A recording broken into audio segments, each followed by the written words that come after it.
Hello guys, welcome to our new blog. कैसे हो आप सब? आई होप अच्छे होंगे। मैं भी बहुत अच्छी हूँ।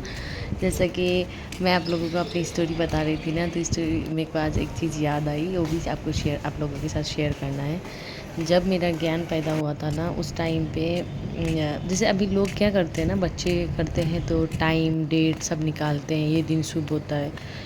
तो मुझे नहीं लगता कि कोई टाइम डेट निकाल के पैदा करने से शुभ होता है। जब अब ऑटोमेटिकली उस डेज हो जाता है तब अच्छा होता है, मुझे फ़ील होता है। तो मैं फ्राइडे को गई थी डॉक्टर के पास। मैं 5 को गई थी, 6 को मेरा बच्चा ऑपरेशन करके निकाला। उस दिन था 2017 में बड़ी वाली एकादशी का दिन था। तो वो दिन बहुत शुभ होता है। तो मेरा बेटा होने से पहले ना मेरे पास कुछ भी मतलब नहीं था। मैं रेंट पे रहती थी उस टाइम पे। मतलब सब चीज़ इधर-उधर बिखरा पड़ा ही हुआ था, सारे रिश्ते, ससुराल, मायके सब ऐसा था। जब मेरा बेटा हुआ ना तो टच वुड बोलना मतलब ये बोलते नहीं हैं ऐसी बातें, सबके बच्चे अपने लिए लकी होते हैं। तो मेरे ऑपरेशन करने का पैसा भी मेरे पास नहीं था, सिर्फ़ ओनली हमारे पास 40,000 था और भरना था हम लोगों को हॉस्पिटल में 80,000 रुपीज़। तो हमारे पास पैसे भी नहीं थे, फिर भी हम लोग जाके एडमिट वडमिट कर लिए, चलो कुछ गोल्ड वोल्ड होगा तो बेच देंगे। और जिस दिन मेरा बेटा हुआ, उस दिन मेरे हस्बैंड को एक चेक आया।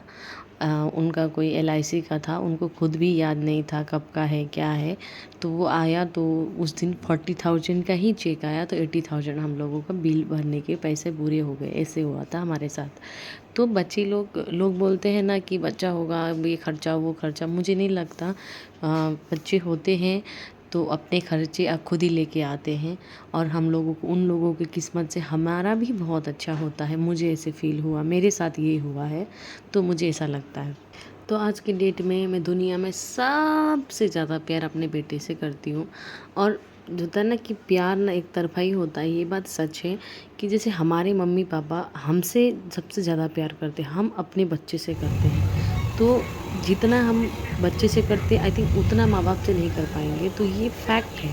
मेरी बहन बोलती है कि एक तरफ़ा मतलब होता है ये प्यार। जैसे हम बच्चे के करते, हमारे बच्चे अपने बच्चे को ज़्यादा करेंगे, हमको कम करेंगे, तो ये तो दुनिया की सिलसिला है, चलती ही रहेगी।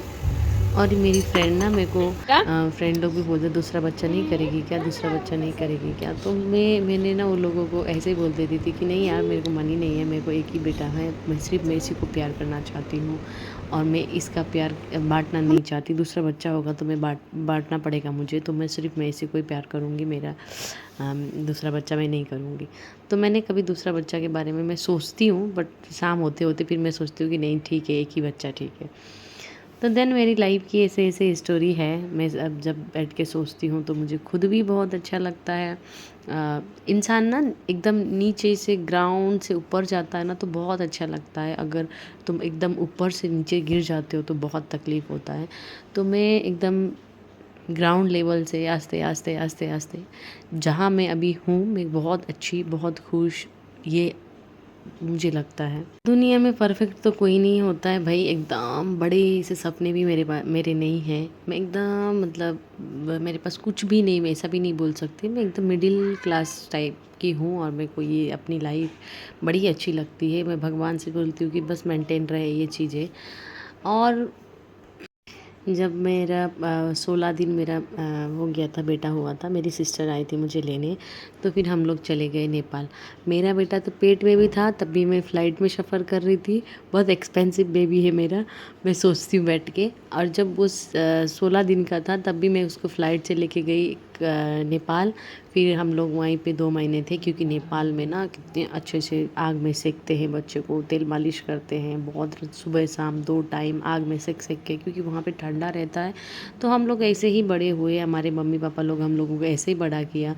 तो मेरी सिस्टर आके मेरे को भी लेके गई, तो हम लोग ने भी उसको वैसे ही किया कि तेल मालिश करना, आग में सेकना, एकदम अच्छा से ऐसे करके हम लोग 2 महीना थे। फिर मेरे बेटे को तो नेपाल कभी नहीं सूट होती, जब भी जाता है बहुत बीमार होता है।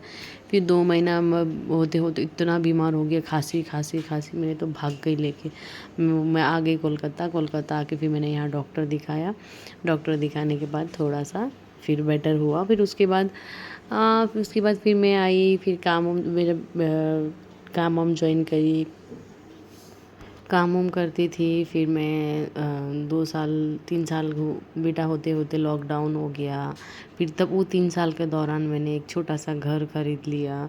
मुझे सब ये सब लगता है ना, सब मेरे बेटे का किस्मत इतने अच्छे लेके आया है, उसकी वजह से मेरे को मिला। नहीं तो मैं पहले रेंट पे रहती थी। ऐसा नहीं कि ससुराल वाले के पास घर नहीं था, प्रॉपर्टी था, बट मैं रेंट पे रहती थी। तो फिर उसके बाद ये घर लिया। घर लेने के बाद घर शिफ्ट हुई, लॉकडाउन हो गया थोड़े दिन बाद। फिर लॉकडाउन हो, मेरे बेटे नर्सरी क्लास में गया। जैसे कल से उसको भर्ती मतलब स्कूल जाना था, एक दिन पहले ही लॉकडाउन हो गया। फिर उसके बाद वो भर्ती करना भी बेकार, एडमिशन करना भी बेकार हो गया, पैसा बर्बाद हो गया, वो गया ही नहीं। उसके बाद लॉकडाउन लॉकडाउन लॉकडाउन ऐसा हो गया। और मेरे को भी कोरोना हो गया था, मेरे हस्बैंड को भी कोरोना हो गया था। बच्चे का ग्रोथ का टाइम पे पूरा लॉकडाउन हो गया, घर में बंद। दूध वाला आता है, दूध भी धो, तेल भी धो, जो भी सामान आता है धो धो के खाओ। ऐसे तो मतलब हो गए थे, सरवाइव कर रहे थे हम लोग। देन उसके बाद काम उम भी छूट गया उसी दौरान। फिर उसके बाद मैं अपना घर पे रह के अपने बेटे को, फिर मैं वीडियो बनाने लगी टिकटॉक में ना, बहुत वीडियो बनाने लगी। बहुत अच्छा फॉलोवर हो गया था मेरा वीडियो में टिकटॉक में, बट वो बैंड हो गया उसी दौरान। थोड़े टाइम बाद वो बैंड हो गया, तो फिर मैंने छोड़ दिया टिकटॉक बनाना भी। फिर मेरे को इंटरेस्ट ही हट गया। मैंने बोला यार फिर कब क्या बंद हो जाए, यहाँ पे इतने मेहनत की, इतने अच्छे फॉलोवर भी हो गए थे मेरे। तो फिर मैंने वो बंद कर दिया। वो मेरा चलता है नेपाल में, मैं जाती हूँ जब मैं ना अपना सर्च करती हूँ कि मेरा नाम से वो आता है।